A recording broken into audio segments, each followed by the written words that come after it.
Today's major winter storm is in southeastern Canada, and we're still dealing with it. And areas are going to be still dealing with it in some form or another right through the Christmas holiday weekend. But for a lot of places, though, the worst might be behind them. And we'll tell you, we'll figure it all out and talk about the weekend and talk about next week as we head to maybe some warmer weather eventually. And of course, it's Christmas! And it's the Joe and Joe Weather Show, brought to you by Omni True Value Hardware at 1226 North Wellwood Avenue in West Babylon. By the way, they're open until 9 o'clock tonight in case you need rock salt. They are Long Island's largest rock salt source. Or if you need any of the snow and ice melt products like Mag Ice Pellets and Flakes or Pellido, or if you're thinking ahead or need a last-minute Christmas gift for him or her or both, 2 snow blowers. And, of course, supplies in case the power goes out, which in a lot of places it did this morning, but at least you'll be ready for the next time. 631-756-1125. No one can find better prices anywhere, and the website is OmniTrueValue.com. Joe. Yes, Mr. Rayo. So and may I be the first to wish you and everybody on the chat board a very happy Festivus. It's a Festivus for the rest of us today, December the 23rd. And Joe, after the show, I'm going to challenge you to a round of the feats of strength. And I've got a lot of things to say about a lot of you people out there. Get off my phone. If you're not a Seinfeld fan, you have no clue what I've just gone through for the last 30 seconds. But anyway, well, happy Festivus. Right. And Merry Christmas to all. And we've got some early Super Chat hits tonight. Quiet John has hit the Super Chat tip jar in a, I guess the best way to describe it is in a very generous and a very Christmassy way. Thank you, Quiet John, very much. Well, I'm sure Quiet John would not like me to reveal his identity, but I know Quiet John. So that's all I'm going to say. So thank you, Quiet John. And David Fuller hitting Super Chat also. Merry Christmas, David, and thank you. He says, thank God we didn't lose power there in Monmouth County. Ice wasn't that bad either. It did dry up, and they salted, which was a good thing. What an overnight and morning, just to start off with all that lead moisture, that little low that formed off North Carolina last night. When I looked at it this morning, it was wrapped up like a tight little ball, and for about 4 hours, the winds were, from what I saw on observations and what as people described them to me, were insane. I mean, they just were sustained 30 to 40, gusting to 60. There was some damage in places, and the big thing was for the Long Island South Shore in Nassau and southwest Suffolk County was the coastal flooding. Joe, was horrible. More than a few places were hit with major coastal flooding, including, by the way, the areas in and around New York City and South Queens and Brooklyn. The coastal flooding with this storm was very impressive and very destructive. Well, as we had said, the tides would be astronomically higher than normal. We were at a new moon this morning, and actually the highest tides actually will come usually a day or two after full moon. But this particular tide this morning was well served by the very gusty and strong southerly wind, the southerly gradient very tight. So that's what pushed all of that water onto the south shore of Long Island and onto coastal areas such as Staten Island, and even for the sound shore of Westchester County.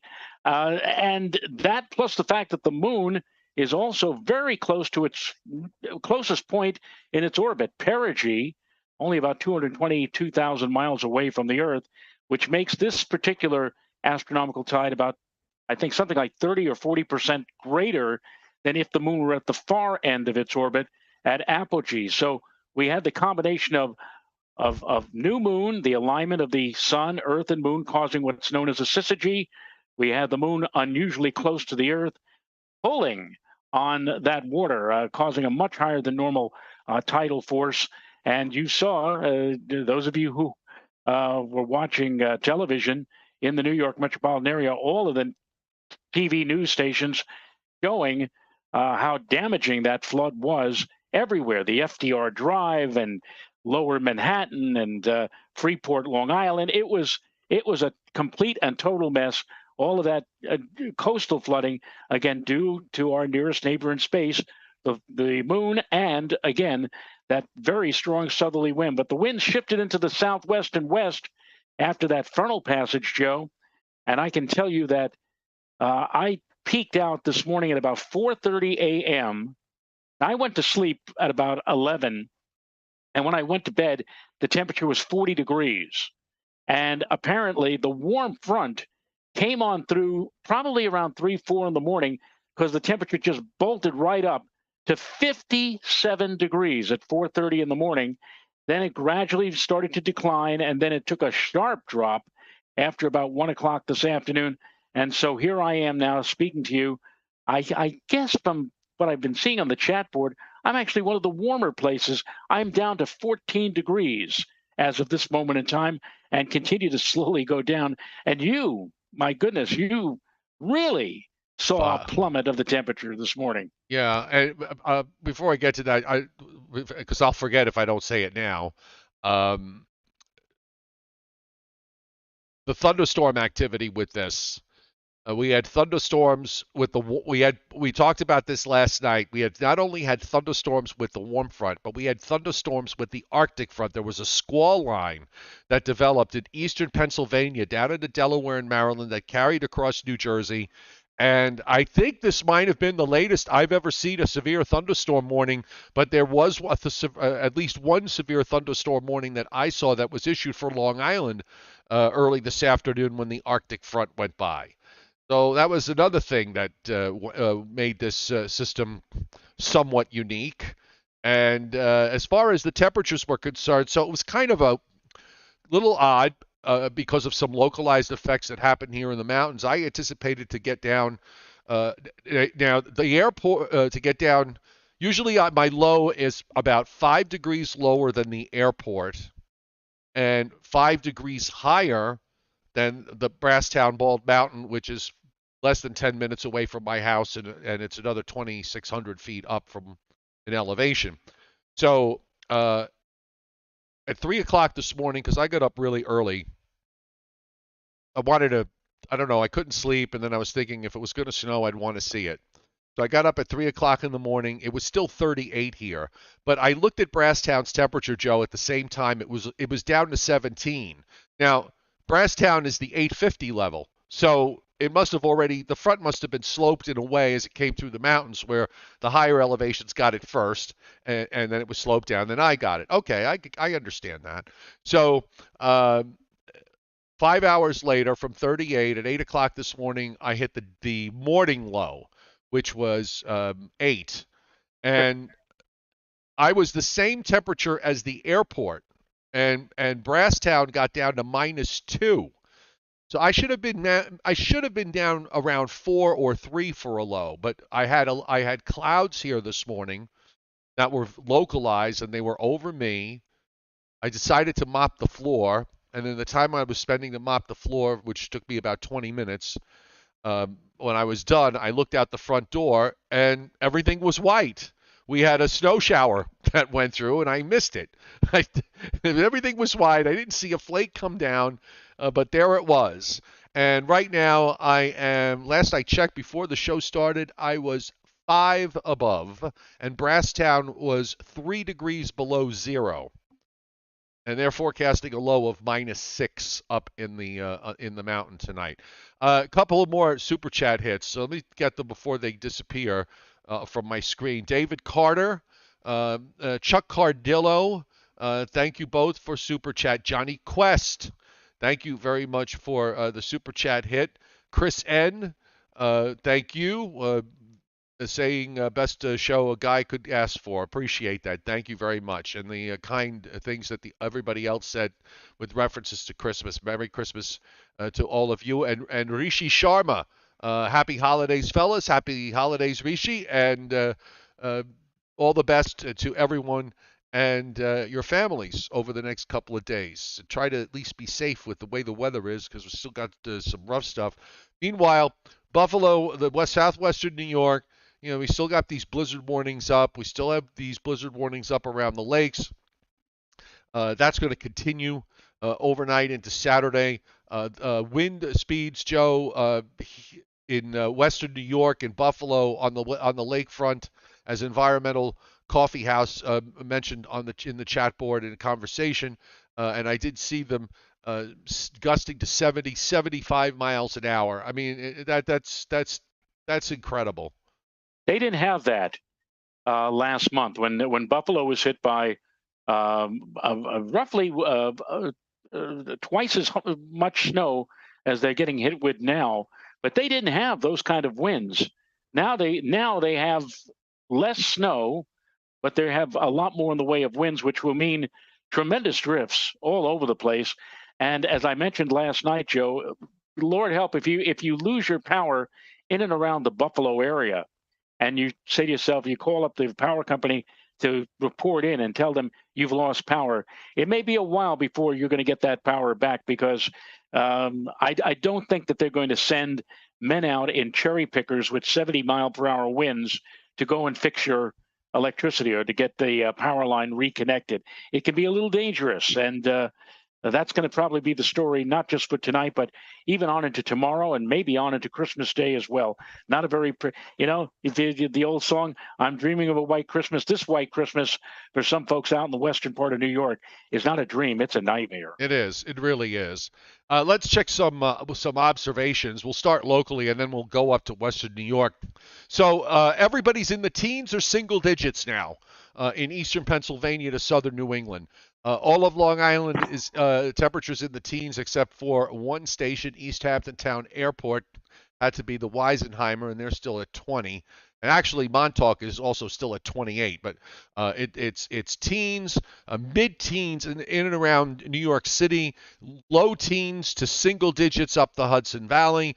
You've got single digits all across the state of New Jersey, except for right along the immediate coast. And it's low single digits, even some goose eggs now showing up in Ashley, Pennsylvania, for example. At Hazleton is down at a goose egg right now, and actually still snowing there. 0 at Schuylkill County Joe Zerby Airport is at 0. Oh, and I was told yesterday by my former producer, WPIX, Mike Leone, because I had that observation. We were looking at some of the observations yesterday in Iowa in the middle of the blizzard, and they reported visibility of 1.5 miles in haze.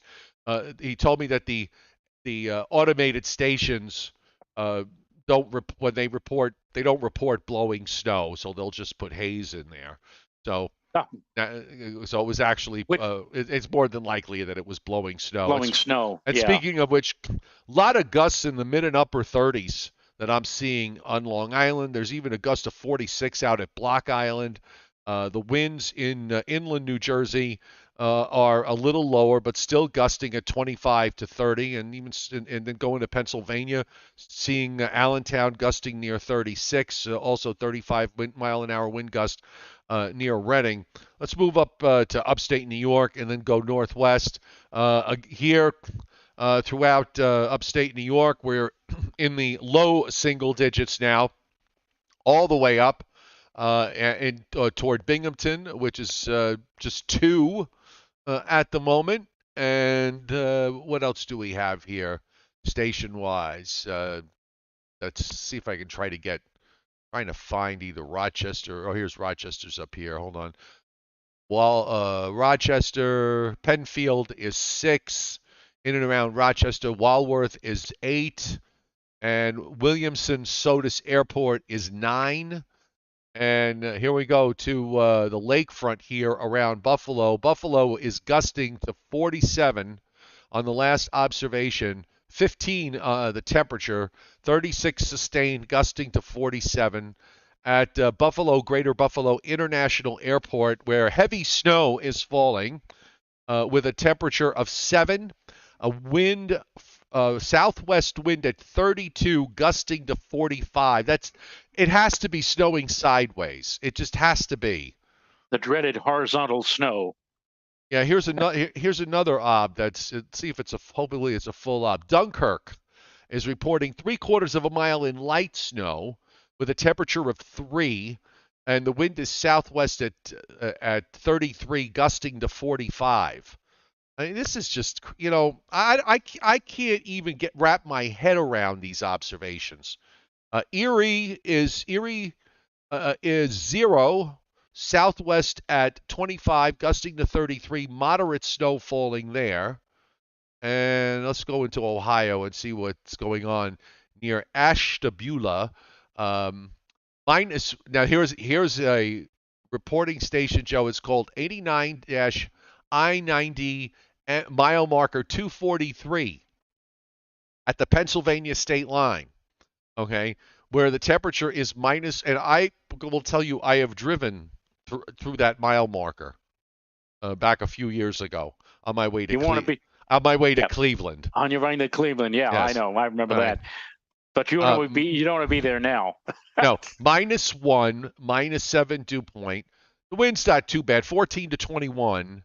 But I love this visibility report. It's not 1.25 miles, Joe. Not mile, 1.24 miles, just to be clear. And they're reporting snow there. So busy obs. And a little further down, we can check out Cleveland Burke Lakefront Airport. It's got a 1/2 mile in moderate snow with a temperature of 1. The wind is southwest at 37, gusting to 40. Like I said, I can't wrap my head around that. I just can't. Wow. I can't either. I mean, like I said, this is not a situation that you want to be caught in. It's a terrible situation for those living, especially in the snowbelt areas of Western New York. But that's part of the territory. I think the folks in Western New York, though, must be saying, why? We've already suffered once last month, and they probably figured, okay, that's it for the winter. I mean, we'll have snow, but we're not going to have worse than that. And here they are now. And that came right around Thanksgiving, I might add. And now here they are coming up on Christmas, and they have to deal with it again. Just a really tough situation out there. Now let's check out what's going on the radar, because from what I'm seeing, it's not pretty. You can see over the lakes, there's a strip of dark green snow sitting right over Buffalo, and it's not moving either. And it looks like there's stuff to the northwest that's sort of pivoting southeastward. While it's so cold, and we said this last night, when temperatures are closer to freezing, and you look at the radar and you see this dark gray or dark blue, usually when you look at the observations of the stations underneath those color echoes, you don't see very much, if anything at all. It's all aloft, but it's so bitter cold that it is actually snowing in a lot of this area here that you see in the darker blues. I mean, the visibilities are probably 1.5 miles to 2.5 miles, so it's mostly light snow. But when you have this kind of a situation and you see the darker greens, it's really snowing. It's snowing hard in those darker green areas, and they're coming off the lake, both off Lake Erie to get Buffalo into southwestern New York, and off Lake Ontario to get parts of north central New York. Looks like right now it's mostly north of Watertown toward Clayton near the Canadian border. Meanwhile, still some heavy rain sweeping across northern Maine.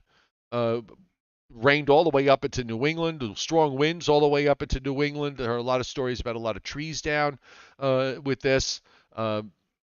Really, this was quite... It isn't often that you get a wrapped-up storm in this position to do the kind of disruption that this particular storm did, which included, by the way, 4,000, at least as of late this afternoon, that I saw, well over 4,000 flights that were canceled today. Yeah, I know. I'm glad you brought that up, because I was actually yelling at the TV screen. One of the network news, it was CBS Evening News, and the reporter who was with at one of with the Major airports Garrett. with Major Garrett. That's right. And I told my wife, I said, we really missed the boat. She said, what do you mean? I said, well, we named our son Joseph. We could have named him Major, Major Rayo. And if you have somebody in the armed services named Major, and you attain, let's say in the Army, and you reach and attain the rank of Major. Major. Well, But if anyway, your last name is Major, yeah, then you're in real trouble, because then you would be Major. Major. Or what if your last name was Minor? Then you'd be Major Minor. Major Minor. All right. Anyway, the reporter who was at the airport was saying that there's so many flight cancellations and people are out at the airport and they're waiting for flights, or they're upset because the flight was canceled and they don't have any place to go and they're stuck now because the weather is bad and everything else. And she said that, and I remember 3, 4, 5 days ago, the airlines were begging people, please, we'll absorb the cost. Move your flight to a different day. Don't try to fly Thursday or Friday because it's going to be terrible. And basically the reporter said, it appears that nobody, with all of those warnings and with the appeal and saying, don't worry about it, you're not going to be charged for it, there's not going to be any penalty. With all of that, virtually everybody just decided that they were going to go ahead and with their plans to go to wherever they were planning to go, and they're now all stuck at the various airports. And I'm sitting there on my couch, yelling at the TV screen, stubborn, stubborn, stubborn. I mean, like that. Yeah. All right. So you're going to be ending up going to grandma's house for Christmas time a day or two late. Do you really want to go through all of this? And I have a feeling, Joe, that a lot of people just simply didn't believe the forecast. They probably said to themselves, oh, they're always talking about that. They're calling this a generational storm. This storm is never going to live up. They never live up to what they say it's going to be.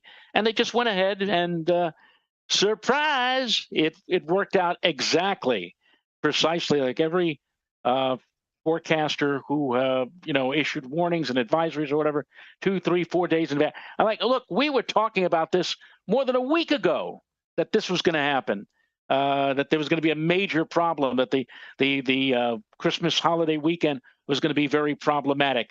But again, if you don't want to listen, this is what you get. Well, Joe, as Goliath said to Davy, people don't listen. Okay. Timothy Beltman hits the super chat tip jar. Also, that was one consonant away from a problem. The super chat tip jar in a generous way. Thank you, Timothy, very much. He says, Merry Christmas to Joe and your families and our weather family we have on here. Glad to be a small part of the group.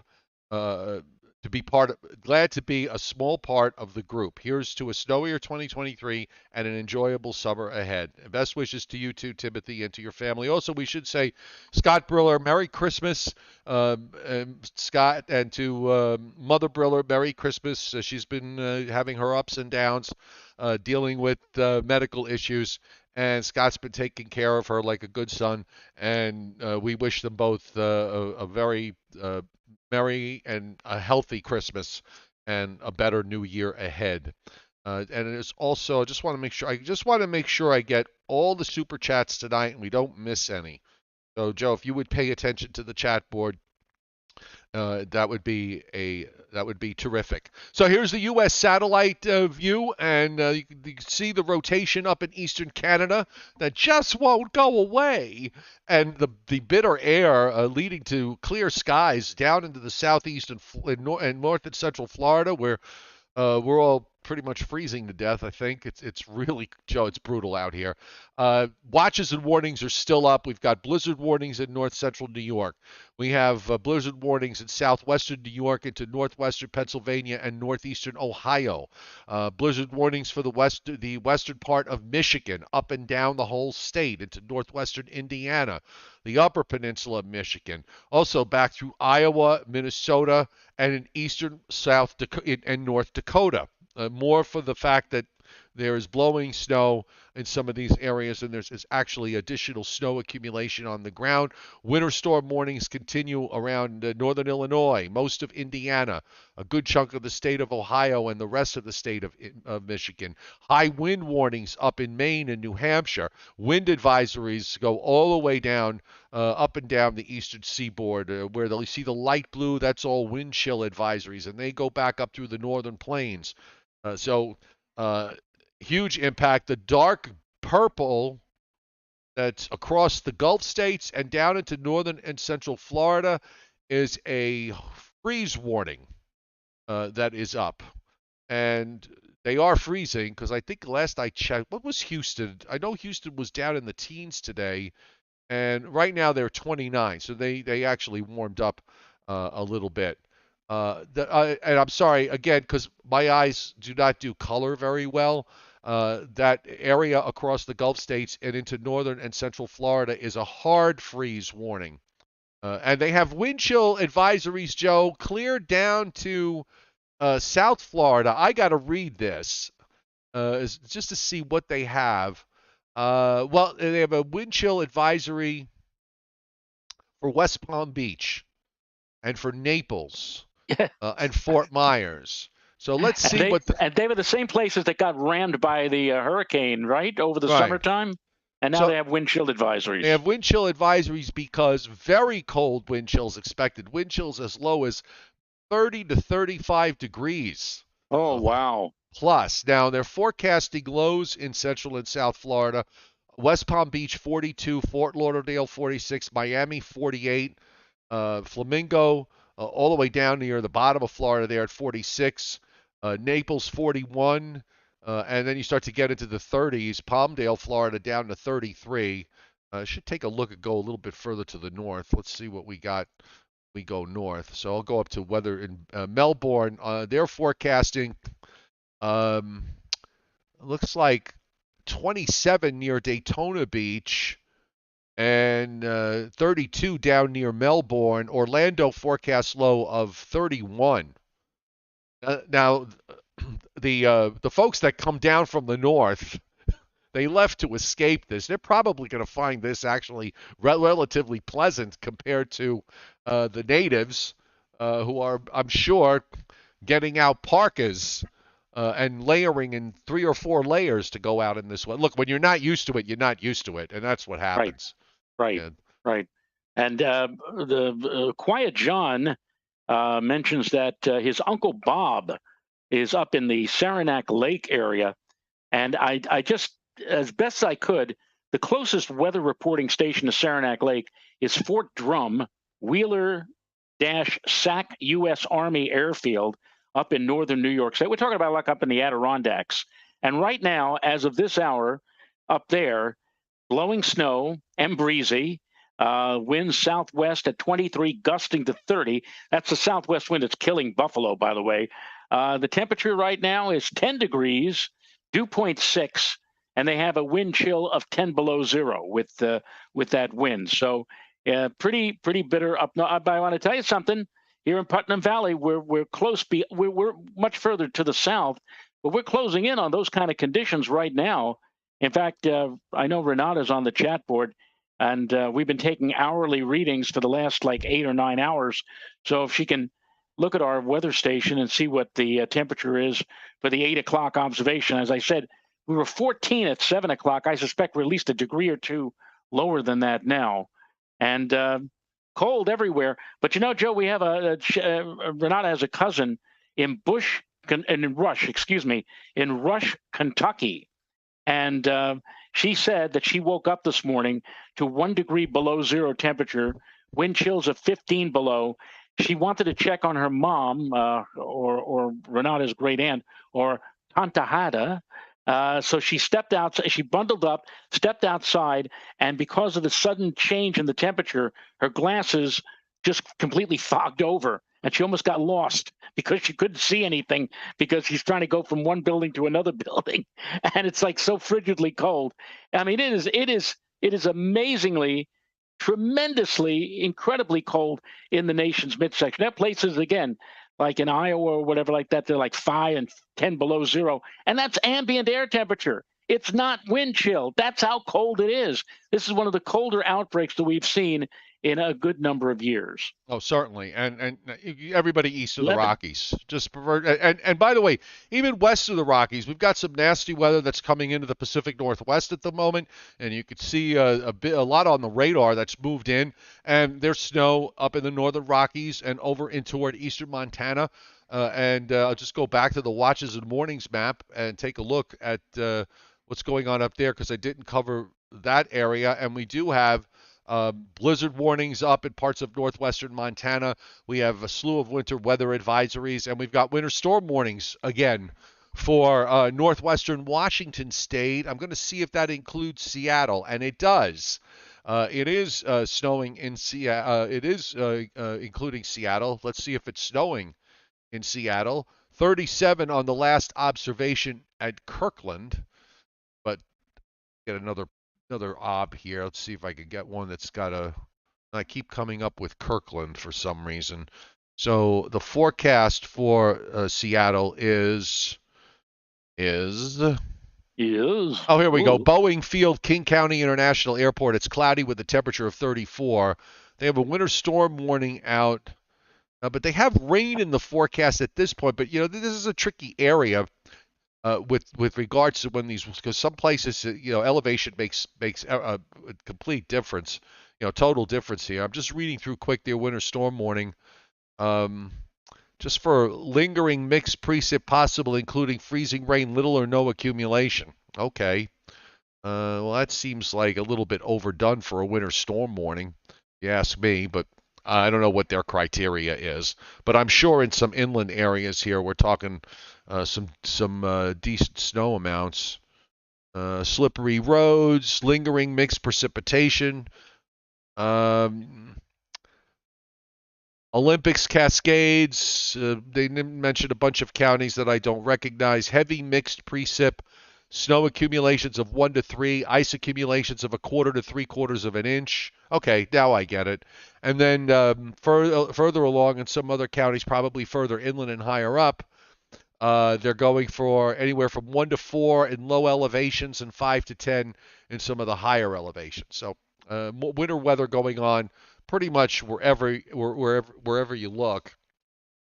And WPC on their snowfall forecast probabilities for at least 2. Let's give this a refresh.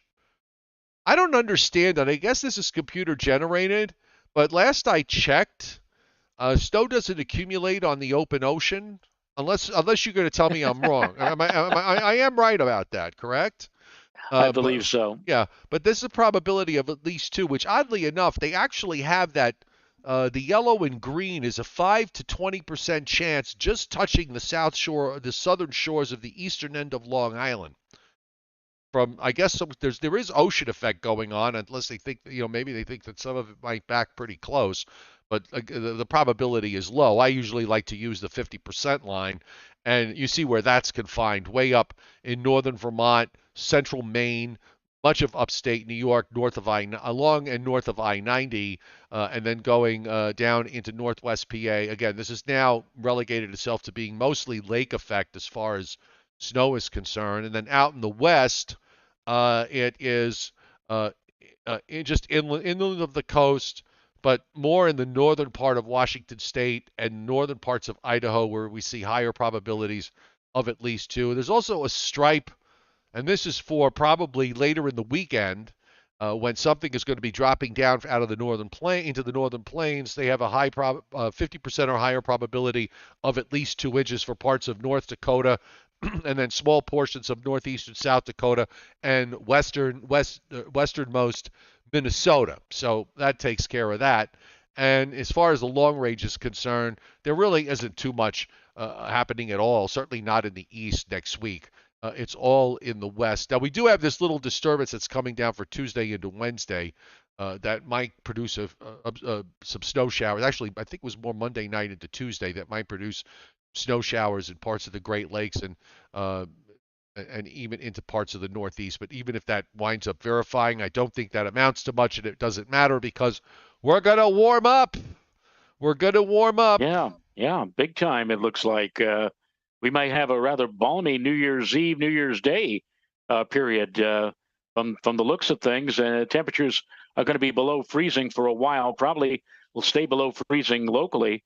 By the way, Renata told me the 8 o'clock temperature here in Putnam Valley is double ones, 11 degrees right now. Oh. And it will be going down even more so. In fact, it was that Saturday in late January, earlier this year, that we had like 4 inches of snow. And I had to go out in 9-degree weather to blow that snow away. I'm happy to say, while we did see snow out there, it did change from rain to snow about 2:45 this afternoon. There were just some flakes, light flakes, didn't stick very much, if at all, and no need to go out at all tonight. And I'm very, very happy about that, because I have a feeling that the temperatures are going to be very shortly locally in the single digits. And it's blowing pretty good out there too, Joe. So I would suppose the wind chills locally are probably somewhere below zero as well. Brandon Doherty hitting Super Chat tonight. Thank you, Brandon, and a Merry Christmas to you and to your family. And he's got a little, I don't know what that is. Looks like a avocado saying, thanks for being you. Yes. Appreciate that. Okay, so let's run through the upper air on the latest GFS, and you can certainly see the evolution of the big storm that we've been talking about since last week. That big wrapped up cutoff low. I mean, that's really impressive. The block up between Greenland and northern Canada, still there.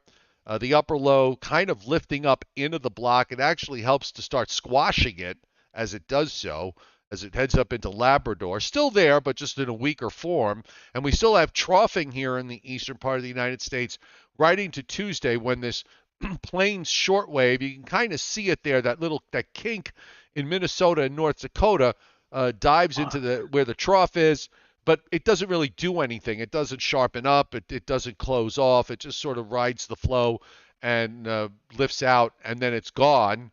And then the whole upper trough pulls out, and we get into a ridge position at the end of next week and into next weekend, which means we will definitely warm up, at least into the 50s, I think.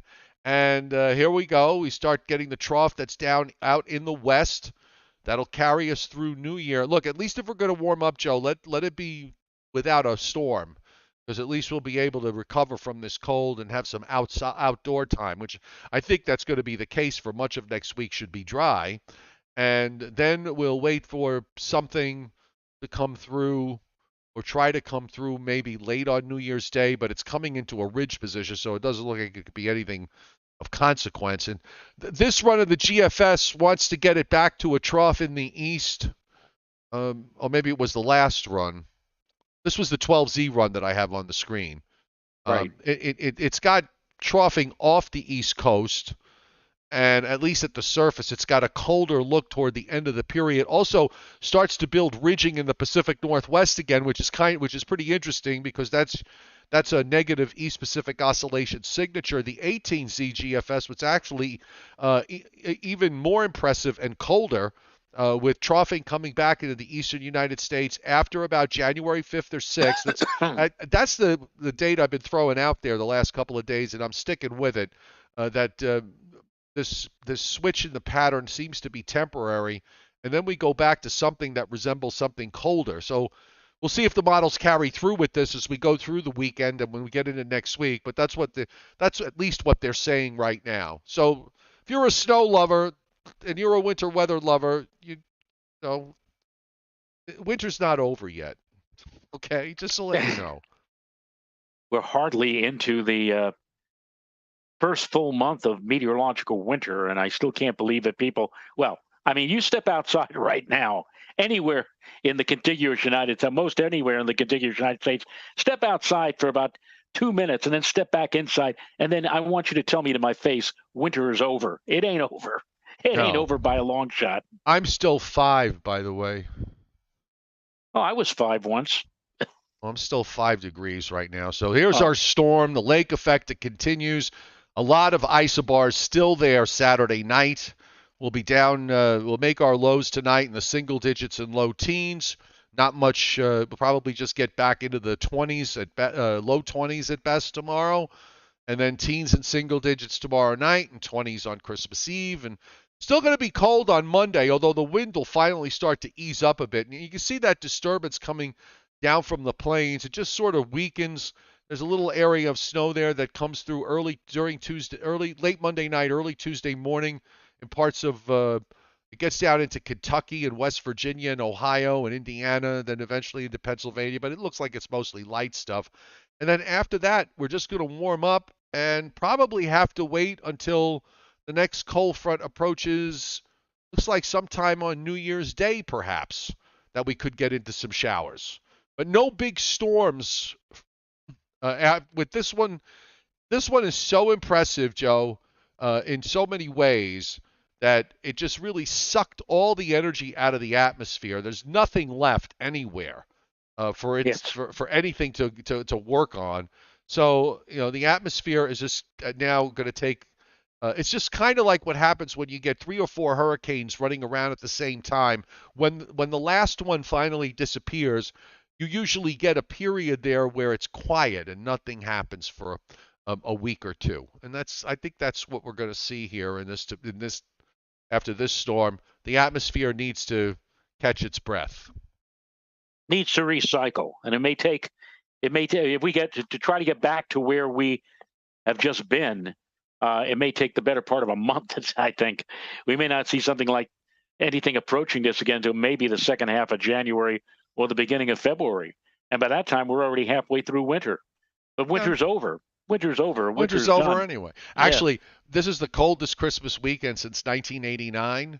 And back in 1989, which was one of the coldest Decembers we ever had, winter was pretty much over with because I think we had the January and February both, I believe, are in the top 5 of January 1990 and February 1990. I believe are in the top 5 warmest months on record.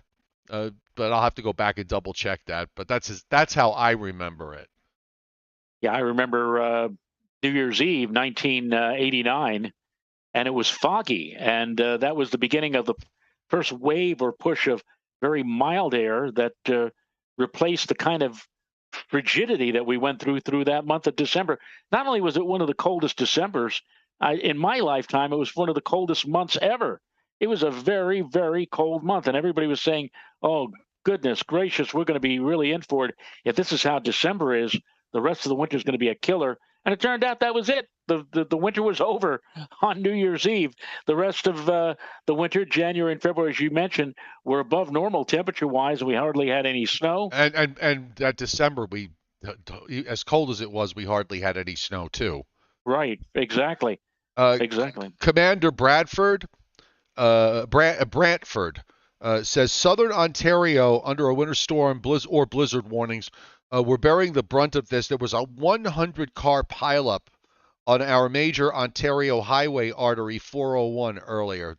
Yeah, there were pileups. I saw a pileups also in Ohio. I forgot now. I can't remember what it was. One of the interstates on Ohio had also a big pileup. It just came at the wrong time. If it's going to snow for Christmas, let it snow on Christmas Eve night when everybody's already gotten to where they need to go, and a nice gentle snow of a few inches, and that would that makes everybody happy.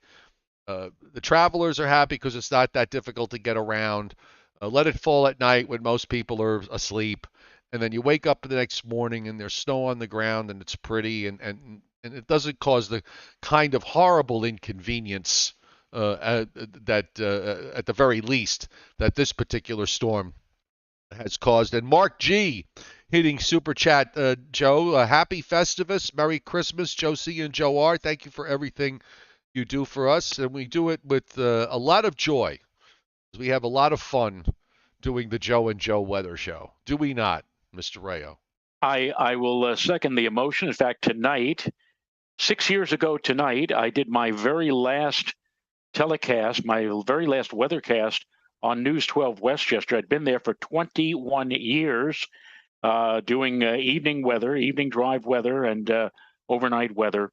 And I thought, at that particular point in time, I almost thought that my career was over. And I was not too happy. But I want to tell you that since we got together and started doing Joe and Joe, it must have been about 4 years ago over at FiOS One. This has been a very this show has held a very special place in my heart. Yes, admittedly, not as many people seeing this show as when I was on News 12, but still, we have a very solid contingent every night, even on the boring nights, if you will, when nothing is happening. We always still have about 100 people on the chat board, and it's amazing to see that when we have major weather, something really to talk about, the numbers go up precipitously. They just go straight up. We had over 500 people on the watching the other night, and I'm sure we'll have a lot more than that in future weeks when we get into those really active periods of wintry weather. And this, to all of you who are watching, you are, as I said, very special for me and for Joe, because it's probably the only thing we look forward to during the course of the day is the fact that, oh boy, we're going to get together with all of our friends at 7:35 in the evening or on Sunday morning at 11 a.m. with coffee for Joe and Joe. Not this Sunday, though, right, No, Joe? not this Sunday. Not this Sunday. Nor will we be on Monday, about Boxing Day.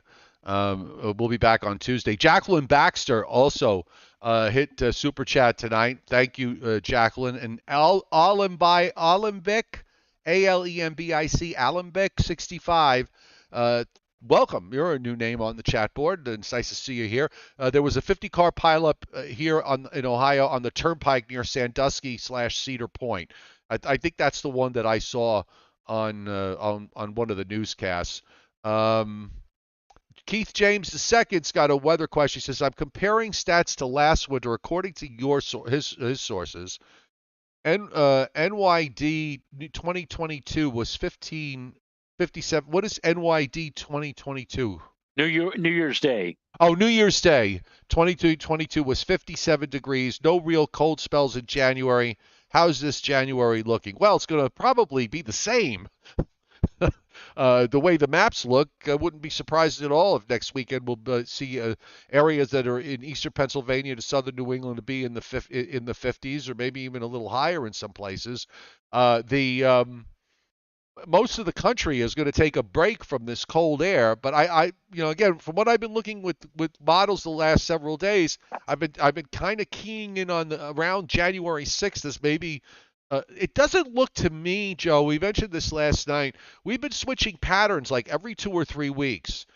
Nothing seems to want to hold, and I'm still sticking with that idea. We've had this block for a couple of weeks. Now it's going to relax and go away to an extent this coming week, but even that looks transient.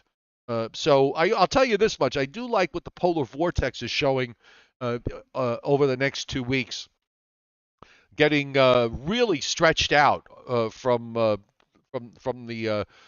Arctic down the East Coast. Has a very deep trough that goes pretty far to the south. That kind of, to me, indicates that the lower levels may try to establish some kind of a flow back again from Western Canada. Later on, once we get into January. Robert Russo just hit Super Chat tonight. Thank you, Robert. Most appreciated, and Merry Christmas to you, and thank you for the kind thank you for the thank you, I guess.